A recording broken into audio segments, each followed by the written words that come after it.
الرحمن الرحیم۔ اللہ تبارک و تعالیٰ کا بے انتہا کرم، اس کا فضل اور احسان، اللہ تعالیٰ نے روزہ رکھنے اور تراویح پڑھنے کی توفیق عطا فرمائی۔ اللہ ہمارے روزے کو اور تراویح کو قبول فرمائے۔ میرے محترم بزرگ عزیز دوستوں، چند دنوں سے ہم وحی کے سلسلے میں وحی کے سلسلے میں ہو رہی ہے اور اسی کو ہم سمجھنے کی کوشش کر رہے ہیں۔ جیسا کہ میں نے کہا تھا، وحی کے کئی طریقے ہیں، ان میں سے 4 طریقے ہمارے سامنے بیان ہو چکے ہیں۔ وحی کا 5واں طریقہ یہ ہے کہ اللہ تبارک و تعالی ہمارے نبی صلی اللہ علیہ وسلم کے دل میں کوئی بات ڈال دیتے ہیں بغیر کسی کیفیت کے۔ کل جو میں نے بتایا تھا، ایک کیفیت طاری ہوتی ہے بغیر کسی کیفیت کے، یعنی کوئی کیفیت طاری نہیں ہوتی، براہ راست ڈائریکٹ اللہ تعالیٰ ہمارے نبی کے دل میں، اس میں کسی فرشتے کا بھی کوئی واسطہ نہیں اور خود نبی کے سماع کا بھی کوئی واسطہ نہیں۔ کل میں نے کہا تھا وہی آتی کیسے آتی، اللہ کے نبی نے فرمایا تھا جیسے گھنٹی کی آواز، وہ ایک طریقہ ہے۔ یہ 5واں طریقہ میں آپ کو بتا رہا ہوں کہ اس میں کوئی آواز بھی نہیں، اللہ تعالیٰ پیارے نبی صلی اللہ علیہ وسلم کے دل میں کوئی بات جاگزی کر دیتے ہیں اور پیارے نبی کو معلوم بھی ہوتا ہے کہ یہ اللہ کی طرف سے ہے۔ یہ بات کس کی طرف سے؟ اللہ کی طرف سے۔ تو یہ وحی کا 5واں طریقہ ہے۔ سمجھ میں آ رہی ہے بات؟ یہ وحی کا 5واں طریقہ ہے کہ اللہ تبارک و تعالی بغیر کسی واسطے کے ڈائریکٹ پیارے نبی کے دل میں بات ڈال دیتے ہیں، اور یہ دونوں حالتوں میں، بیداری کی حالت میں اور خواب کی حالت میں، دونوں حالتوں میں ایسا ہوتا ہے۔ یعنی نبی کا خواب بھی وہ وحی کے درجے میں۔ بہرحال میرے عزیز ساتھیوں، وحی نبی پر آتی ہے۔ وحی کس پر آتی ہے؟ نبی پر آتی ہے۔ دنیا میں بہت سے ایسے لوگ بھی پیدا ہوئے جنہوں نے نبوت کا دعویٰ کیا، جنہوں نے پیغمبر ہونے کا دعویٰ کیا۔ جناب آقا محمد الرسول اللہ صلی اللہ علیہ وسلم نے فرمایا کہ لوگوں میں سب سے بڑے دھوکے باز، سب سے بڑے فریبی، سب سے بڑے دجال وہ ہوں گے جو نبوت کا دعویٰ کریں گے۔ دھوکے بہت سارے ہوتے ہیں، لیکن سب سے بڑا دھوکے باز کون ہوگا؟ وہ جو نبوت کا دعویٰ کرے گا، یعنی وہ یہ کہے گا کہ میں نبی ہوں۔ اور ایسا اللہ کے نبی صلی اللہ علیہ وسلم کے زمانے سے ہوتا آیا ہے اور قیامت تک ہوگا۔ جھوٹے نبی پیدا ہوتے رہیں گے۔ حضور صلی اللہ علیہ وسلم کے زمانے میں 3 شخص ایسے تھے جنہوں نے نبوت کا دعویٰ کیا کہ ہم بھی نبی ہیں۔ ایک اسود عنسی، کیا نام؟ اسود عنسی، اور ایک مسیلمہ کذاب، اور ایک عورت تھی نام تھا اس کا سراح۔ ان تینوں نے دعویٰ کیا تھا کہ ہم نبی ہیں، ہمارے اوپر بھی وحی آتی ہے، ہم اللہ کے بھیجے ہوئے پیغمبر ہیں۔ بہرحال وقت بہت زیادہ ہے اس میں، تو انجام بھی ویسے ہی ان کا ہوا، اور قیامت تک جو بھی دعویٰ کریں گے سب کا انجام یہی ہوگا۔ اسود عنسی حضور صلی اللہ علیہ وسلم کے زمانے میں ہی قتل کر دیا گیا، جہنم رسید کر دیا گیا۔ سراح جو لڑکی تھی، مسیلمہ کذاب، ان دونوں نے دعویٰ کیا، پھر دونوں آپس میں مشورہ کر لیں گے ہمیں بول کر مسیلمہ کذاب سراح کو دعوت دیا۔ دونوں شاعر تھے۔ جب وہ اس کے محل کو آئی، اس کے گھر کو آئی، پھر یہ دونوں مل کر شعر و شاعری کرتے ہوئے 3 دن گھر کے اندر ہی گزار دیے۔ پوری تفصیل سے بولنا نہیں چاہتا میں، آپ سمجھ لیں۔ بعد میں جب یہ وہاں گھر سے اس کے جو ہے، حالانکہ دونوں نبوت کا دعویٰ کرنے والے اور کام دہ ہو کیسے، جب وہاں سے نکل کے وہ اپنے قبیلے کو گئی تو قبیلے والوں نے جو ہے پوچھا کہ اکیلے میں ان کے ساتھ ایسے کیوں آپ رہ گئے تھے؟ تو سراح نے کہا کہ میرا ان سے نکاح ہو گیا. تو مہر کیا طے ہوئی؟ پھر وہ پکڑی گئی. مہر کچھ نہیں تھی نا، مہر کوئی طے نہیں تھا، غلط کام تھا. بہرحال تو انجام یہ ہوا کہ وہ بدکاری کے دھبے کے ساتھ دنیا سے مری. ہو مسیلمہ کذاب کو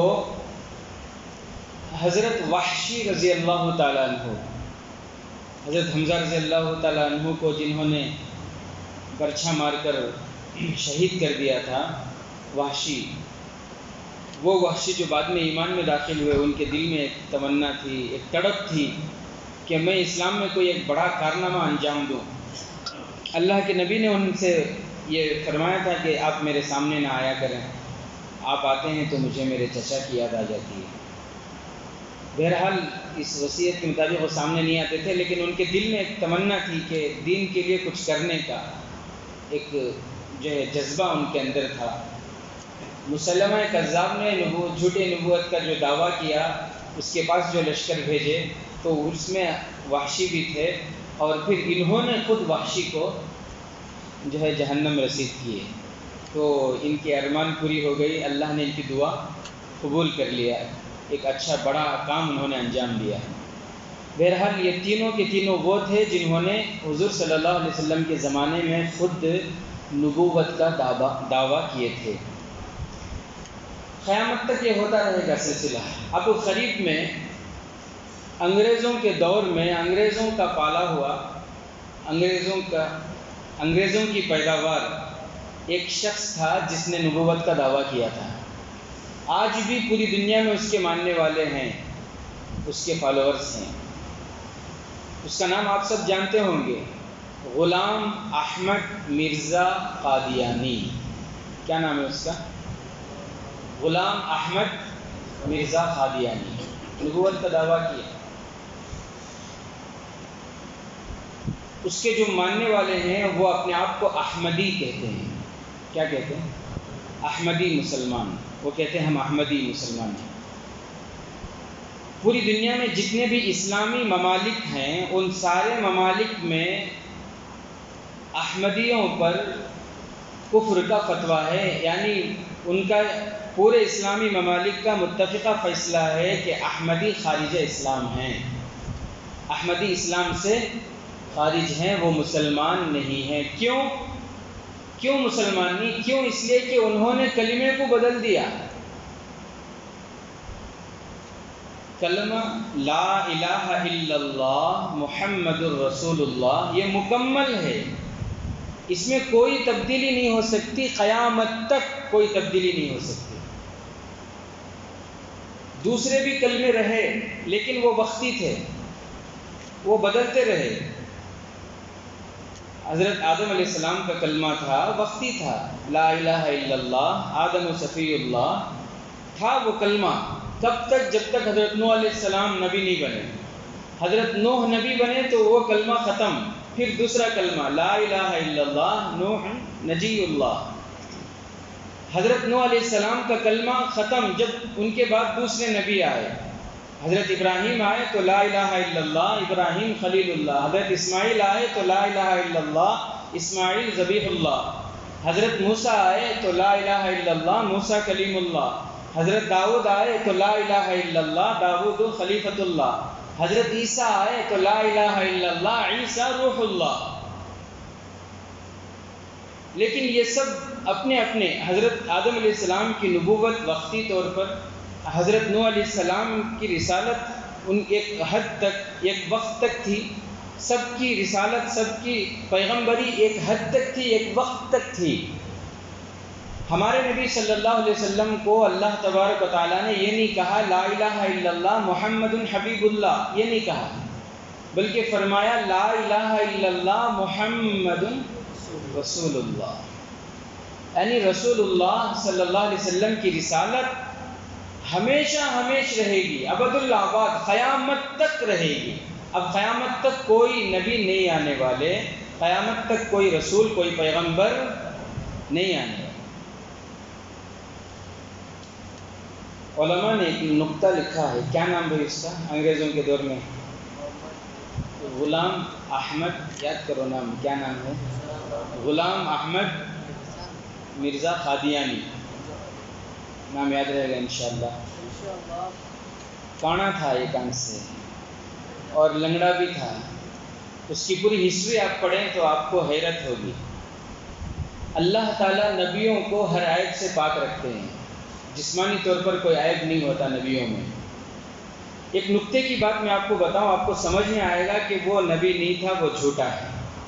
کیونکہ علماء فرماتے ہیں جتنے انبیاء، ایک بات سب سے پہلی بات یہ فرماتے ہیں کہ جتنے انبیاء، سارے نبیوں کے نام اللہ نے بہت آسان رکھے۔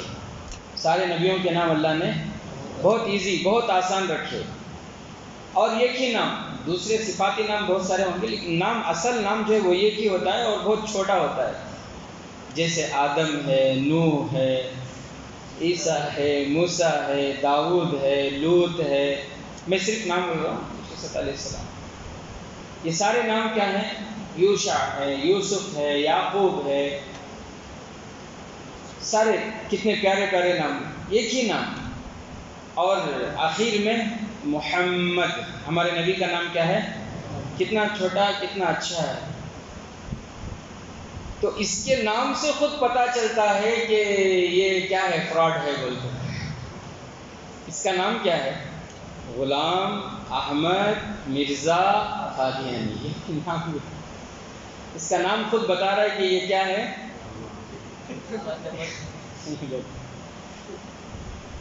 اللہ حفاظت فرمائے۔ اور اس کے ایسے ایسے کارنامے ہیں، وقت ہو رہا ہے، ایسے ایسے کارنامے اس کے میں آپ کو سناؤں گا انشاءاللہ۔ آپ خود فیصلہ کریں گے کہ واقعی جو یہ جھوٹا ہے، یہ کیا ہے؟ جھوٹا ہے۔ کیونکہ اللہ کے جو انبیاء ہوتے ہیں، انبیاء چھوڑو، انبیاء کے جو وارث ہوتے ہیں، انبیاء کے جو اتباع کرنے والے ہوتے ہیں، جو بزرگان دین ہوتے ہیں، اللہ والے ہوتے ہیں، ان کو اللہ تبارک و تعالیٰ ایسی فراست عطا فرماتے ہیں، ایسی ان کو ذہانت عطا فرماتے ہیں جس کی مثال پیش نہیں کر سکتے ہیں۔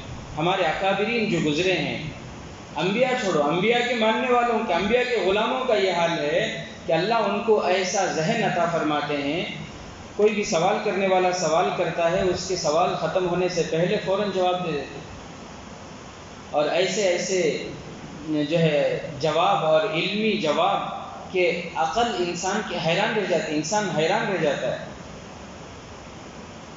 حضرت مولانا شاہ عبدالعزیز رحمۃ اللہ علیہ کے زمانے میں جامع مسجد میں، دلی کی جو جامع مسجد ہے نا، گئے اپنے دیکھیں تو دلی کی جو جامع مسجد، وہ بیچ میں کیا ہے، ہاؤس ہے نا، تو انگریزوں کا دور تھا۔ ایک انگریز آیا حضرت کے پاس، آ کر حضرت سے ایسے ہی بات چیت کرتے کرتے، گفتگو کرتے کرتے، ٹہلتے ٹہلتے حوض کے پاس، بہت لمبی بات چیت کرتے کرتے اس نے کہا کہ حضرت یہ آپ مدرسے میں جو بچوں کو رکھے ہیں، خامخواہ آپ ان کی زندگی خراب کر رہے ہیں، آپ ان کی زندگی خراب کر رہے ہیں۔ کیوں بھائی؟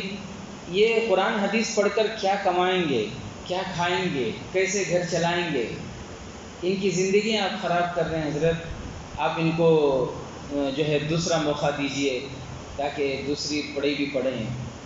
تو حضرت نے فرمایا کہ بھئی ایسا کچھ نہیں ہے، الحمدللہ بچوں کو جنرل نالج بھی ہے، دوسری معلومات بھی ہیں، آپ اگر آزمانا چاہتے ہیں تو کسی بچے کو بلا کر آپ کچھ بھی سوال کیجئے۔ تو اس نے کہا کہ اچھا ایسی بات ہے، ٹھیک ہے میں ابھی پوچھتا ہوں۔ ایک بچہ وہاں سے جا رہا تھا، اسے بلایا، ادھر آؤ۔ وہ بچہ آیا، کیا سوال پوچھے معلوم؟ یہ جو حوض ہے، جامع مسجد کے حوض میں، یہ حوض میں کتنا پانی ہے پوچھے۔ وہ طالب علم کو کیا پوچھے؟ وہ انگریز پوچھ رہا ہے یہ حوض میں کتنا پانی ہے بول کر۔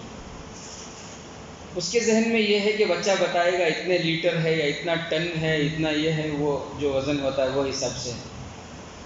تو بچے نے دیکھ کر کہا کہ آپ یہ پوچھ رہے ہیں کہ حوض میں کتنا پانی ہے، تو سب سے پہلے وہ بتانے کے لیے یہ دیکھنا پڑے گا کہ آپ اس پانی کو کس میں ناپیں گے۔ آپ جس چیز سے اس کو ناپیں گے، وہ ناپنے والی چیز، وہ برتن اگر حوض کے اتنا بڑا ہے تو پھر ایک برتن پانی ہے، اگر ناپے جانے والی برتن حوض کے آدھی اتنی ہے تو پھر 2 برتن پانی ہے، اگر 1/4 ہے تو پھر 4، ایسے آپ حساب کرتے جاؤ برتن۔ تو وہ انگریز خود حیران رہ گیا، اسے خود جو ہے ذہن میں نہیں تھا کہ ایسا زبردست جواب ہو سکتا ہے۔ بہرحال میرے عزیز ساتھیوں، تو وحی جو ہے وہ انبیاء پر آتی تھی، اور بہت سے ایسے لوگ دنیا میں جھوٹے پیدا ہوئے جنہوں نے نبوت کے جھوٹے دعوے کیے۔ انشاءاللہ آئندہ کل میں آپ کو اس بارے میں اور تفصیل سے بتاؤں گا۔ اللہ تعالیٰ سے دعا ہے اللہ تبارک و تعالیٰ ہم تمام کو قرآن سے سچی محبت نصیب فرمائے، اللہ تعالیٰ ہم کو عاشق قرآن بنائے، داعی قرآن بنائے، عامل قرآن بنائے۔